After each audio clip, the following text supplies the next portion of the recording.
Chapter 1. The Basics of Survival. Understanding your basic needs. The purpose of shelter is to protect against the elements. Every survival book out there covers shelter, and there's good reason for this.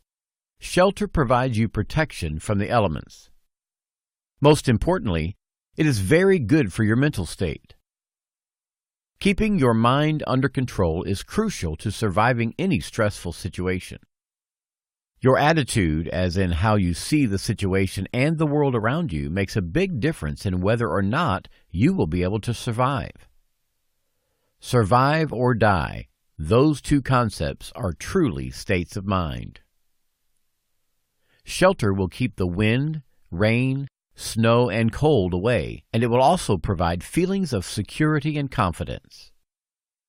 People don't realize this, but your mind is one of your most valuable tools. Your mind and your body. In essence, you are your most valuable tool. You should take care of your tools. Keep your body strong, your mind clear and controlled. The proper shelter will help you achieve this. Keep your shelter small and warm. When you think of the word home, what comes to mind? Your bed? Your living room? The thing that separates a survivor from a victim is their expectation of shelter. The survivor doesn't need a huge shelter because he or she knows that the bigger the shelter, the harder it is to keep warm. Shelter is critical for providing protection while you rest. You will not survive long if your shelter is not comfortable or safe enough to allow you adequate rest. Sleep is essential, especially in a survival situation where you need to be at the peak of your physical and mental game. Put simply, a shelter that properly protects you will allow you to get better sleep. Sleep is important because it ensures your body and mind have the time that they need to rest, repair, and generally sort themselves out. Providing your family a comfortable, warm, and dry shelter is important as well. If you have children or a spouse to think about, knowing the skills in this book will be essential to providing them the safety and nourishment they need to survive alongside you. The more you know. Know the right kind of shelter to build. You can't build an igloo very easily in the desert for a variety of reasons. You have to know how to build the right kind of shelter for the area you are in. Knowing when to build a certain type of shelter is useless if you don't know how to build that type of shelter. For example, my wife and I usually start with just a basic debris hut, no bigger than the average two-person tent. In the next few steps, you will learn about some of the basic shelters that you can build, as well as what you need to know to keep them warm and safe, a place that you can truly call home. Building basic shelter. Debris huts. There is a lot of misinformation regarding debris huts.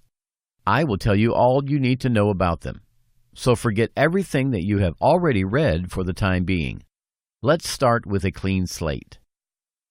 A debris hut is a simple shelter to make. The idea is to cover a frame with debris to act as insulation. My wife and I use leaves, as our preferred primitive camping areas are near rivers and woodlands. Here is a truth about the debris hut. If you learn to build it right, you have a long-term shelter that will last you for years and protect you in the winter. The trick is to make it right. So, how do you make it right? First, if you're building an emergency shelter, use whatever works. However, to build a sustainable debris hut, you need good, strong wood. Lash your frame together well using generous lengths of cordage. We dig post holes for the posts of the hut's frame to sit in, adding to the structure's foundation and durability. It is important to make sure that you add enough layers.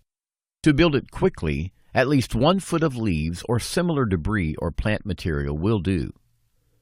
To make something permanent, however, try to add at least 2 feet of debris a day for the first week.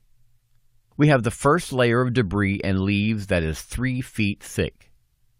On top of this, we add a layer of sturdy poles about wrist thick and mud. Every day for the next week, we add 2 feet of debris and another layer of poles and mud.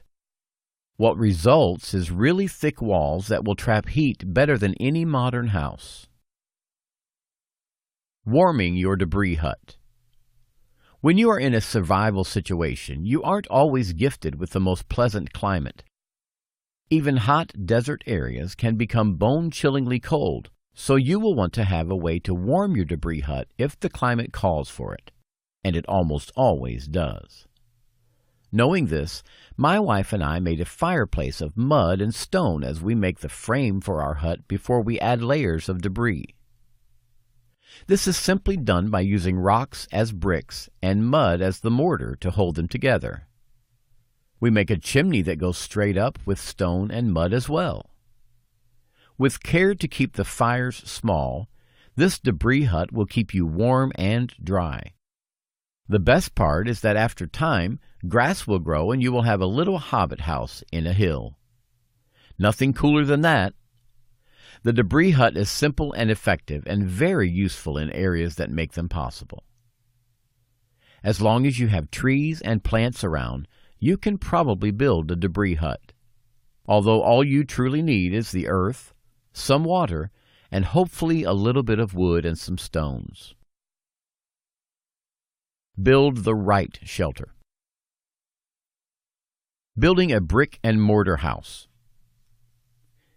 If you have the time, an entire house can be made the way we make our fireplace and chimney. It is much more time-consuming, but provides a more traditional household feel. It also maintains heat well and is less likely to go up in flames than a debris hut. This style of hut is similar to an abode hut, which is notably used by the Pueblo Indians, as well as other groups throughout history to build shelter. The major difference is that the abode hut is made by pressing together bricks made of mud, sand, clay, and other organic material and letting it dry. The dried bricks are then used with mud to make huts. These are best used near riverbeds, since you will often find an abundance of clay and water. Building a pit house. One could also, using digging stones, dig a pit into the ground, then build an A-frame roof covered with debris on top of that. This, when done properly and in the right location, can provide a safe, comfortable place to live. Note that you should not sleep directly on the ground, though. It is important to always have a raised bed. With pit houses, carpeting is a good idea. The cordage made from tree bark and plant fiber can be woven together to make rudimentary rugs. Practice creating shelter now. It is important to practice building shelters now, and just as important is using those shelters in various weather conditions. By practicing building shelters, you will begin to understand the concepts behind shelter making, insulating, and waterproofing. You will also get an intimate understanding of the uses and limitations of the materials you are using.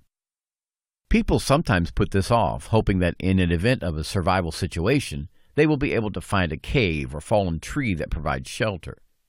It is best to make your own, since if you are out in the woods and find a great shelter, you are probably not the first creature to find it. You definitely don't want to snuggle up for a nap only to find a grumpy bear or a horde of bats have returned to their cave. Don't forget to smoke out your hut. Huts made of the earth, and debris huts especially, are nothing more than leaves and sticks over a wooden frame. This makes a wonderful home, but you will not be the only one to think so. This is a paradise, a Garden of Eden for spiders. Be sure to smoke out debris huts and any other plant-based huts before you use them. We found this out the hard way. Know your types of wood and what they're good for. There are several different types of wood, and while they all will work for firewood and building, some types of wood are better suited for certain tasks. For example, hickory can be processed to make salt, and pine sap acts as a wonderful fuel for fire starting and candle making. By knowing how to recognize the various types of wood and using them for the tasks they are best suited for, your wood gathering will be most efficient. You can choose the woods that work best for the task at hand and ensure that you are using each of them to their maximum potential. The next few tips will go over wood types for building and furnishing your home, as well as providing a source of cooking fuel and heat. It is important to know how to provide yourself the things that you buy from others.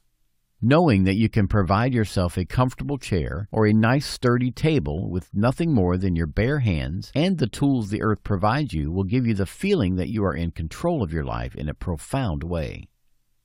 Not all types of wood are the same. Wood varies in not only texture but also density. Even the grains are important, helping to determine which use the wood is suited for. Choosing firewood. When looking for a good log to burn in your fire, don't just look for something dry. Look for hardwood. A hardwood log will burn much longer than a softwood log will. Some of the best hardwoods include hickory, birch bark, and oak. However, do not think that softwoods do not have their place in creating and maintaining fire. While softwood will burn hotter, it will also burn faster. I like to use softwood as a snack for the fire and let the hardwood be the meal. All you need to know about hickory wood. I prefer to cook with hickory. It's my favorite. You can also extract salt from hickory too. Because of these two factors, I lump hickory into the fire for food category. I won't go out of my way to burn hickory for heat. Unless I really have to due to limited resources, I prefer to use hickory as my special fuel. Hickory is identifiable by its leaves, which grow in a long stall with long, narrow leaves. They are about 2 centimeters long and have round serrations on the outside of the leaves with sharply pointed teeth. The leaf sections, which are known as rachis, may have between 5 and 17 leaves, with larger leaves toward the top of the stalk. The bark of the hickory tree has ridges that can be far apart or close together. The tree also produces hickory nuts, which have a woody husk or outer shell with a tan or white nut inside that is the size of a gumball.